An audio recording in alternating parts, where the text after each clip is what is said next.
La parole est à Monsieur Peyo-Dufaux, rapporteur de la Commission des affaires économiques.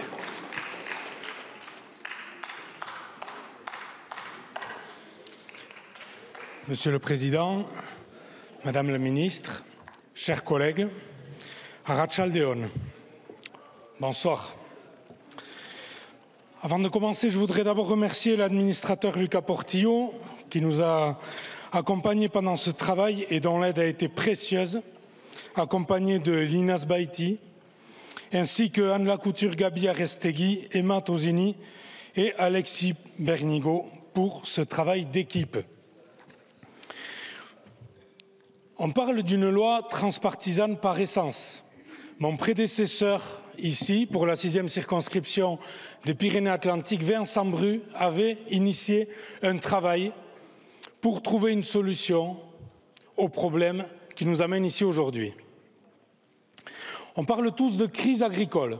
Tout le monde le sait. On a vu les agriculteurs manifester. On a travaillé sur une LOA. Certains sont heureux, d'autres pas assez. Et on sait bien que l'histoire du foncier agricole n'a pas du tout été évoquée là-dedans. Et sans être d'accord sur tout, il y a toujours des sujets qui arrivent à nous rassembler.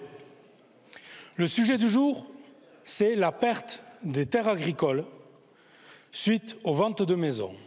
On parle de consommation masquée. Quand on vend une maison entourée de terres agricoles et que cette maison n'a pas de vocation agricole, la SAFER a un droit de préemption partielle qui n'est pas obligatoire.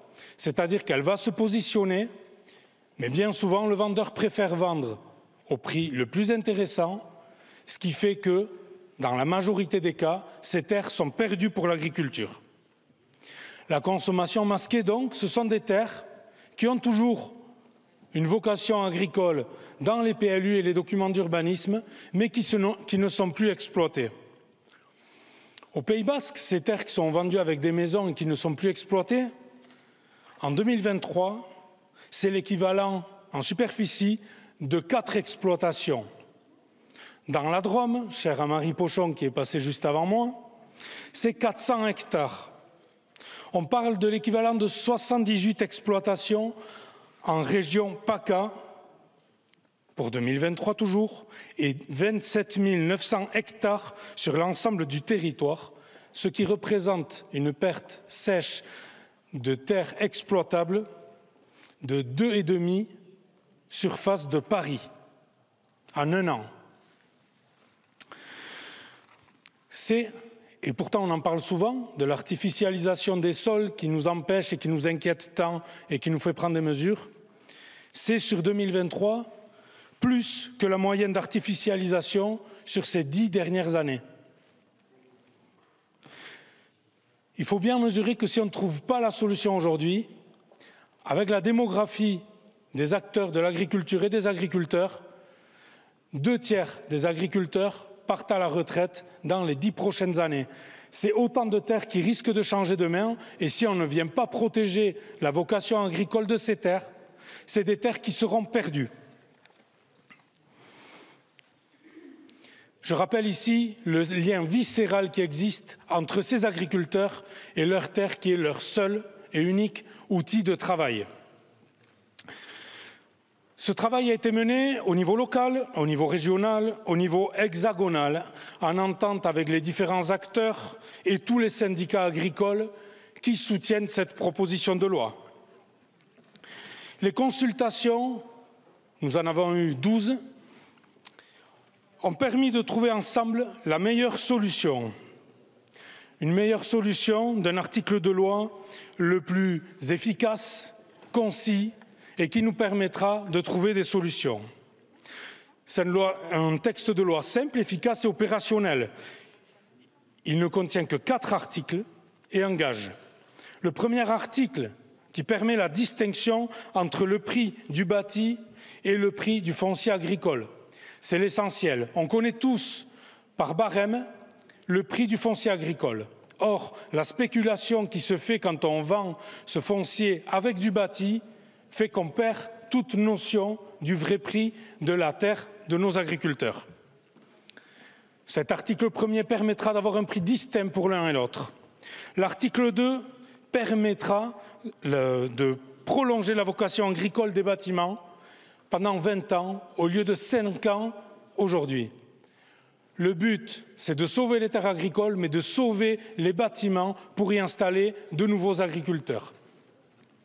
Enfin, l'article 3, c'est un article qui permettra la visite des biens par la SAFER avant que la SAFER ne se positionne sur l'achat de ce bien. Et enfin, dernier article, l'article 3 bis, qui vient renforcer le droit de préemption partielle des SAFER. Il y a, lors du travail des nombreuses auditions que nous avons menées, un autre problème de contournement des règles de préemption de la SAFER qui est revenu à chaque audition. Ce contournement, c'est le démembrement. Le démembrement, c'est pour éviter que la SAFER se positionne sur les terres agricoles, vendre la nue propriété et au bout de 2 ans, vendre la pleine propriété.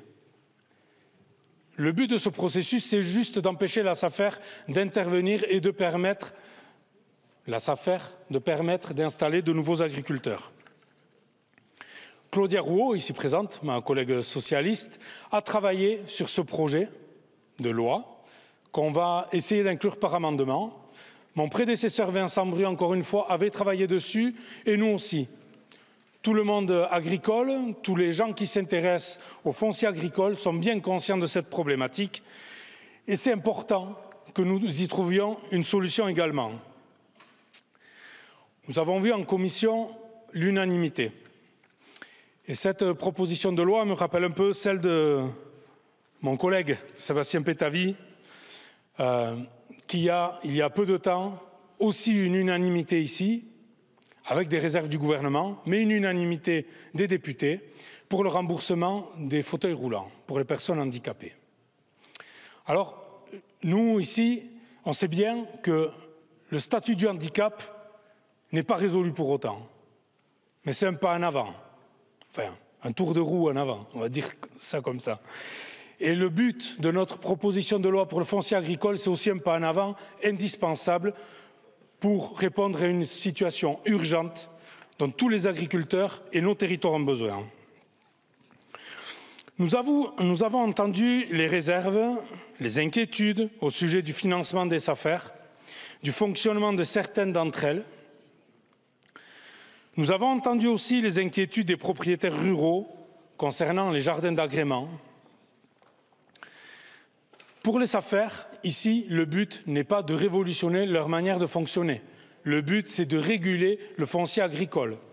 Nous savons tous ici aussi, pour ceux qui connaissent un peu le sujet agricole, qu'une loi sur le foncier agricole beaucoup plus large est nécessaire rapidement, mais qu'aujourd'hui, elle n'est pas enclenchée. Et j'espère que cette première brique ou ce premier pas en avant permettra justement d'actionner les pas suivants pour construire une solution durable sur le foncier agricole.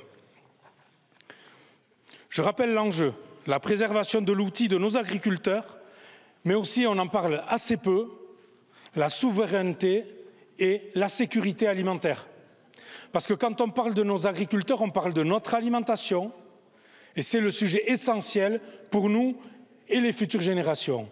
Si on perd trop de foncier agricole aujourd'hui, nous serons obligés d'importer parce qu'on n'aura plus moyen de produire suffisamment sur notre territoire. Par rapport aux propriétaires ruraux que nous avons entendus et pour lesquels nous avons largement détendu la contrainte sur les jardins d'agrément, je rappelle un enjeu essentiel, c'est que dernièrement, donc je l'ai dit tout à l'heure, une loi d'orientation agricole a été votée et cette loi, elle donne la protection, la valorisation, le développement de l'agriculture et de la pêche qui sont comme un intérêt général majeur en tant qu'ils garantissent la souveraineté alimentaire. Pour terminer, je dirais que je suis un peu la voix du Pays Basque à Paris. C'est une loi indispensable et très attendue au Pays Basque. Chez nous, on dit « Lura bein chaldua betiko galdua ». Vendu un jour, perdu pour toujours, disaient les agriculteurs. Arbonne, c'est un cas un cas d'espèce de cette spéculation, une maison vendue avec 15 hectares à 3,2 millions alors que le prix des domaines annoncé était de 800 000 €. Il y a une mobilisation énorme et en tant qu'Abert-Salé, attaché à la terre, je me sens responsable de rendre à mes enfants ce que mes anciens m'ont donné. Et donc c'est hyper important pour nous, pour l'installation des futurs agriculteurs qui dépendent entièrement de l'accès au foncier à un prix acceptable. La Commission, je le redis, l'a voté à l'unanimité. Tous les syndicats agricoles soutiennent.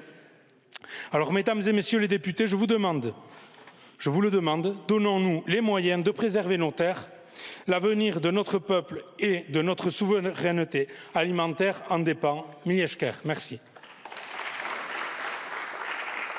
Merci, monsieur le rapporteur. La parole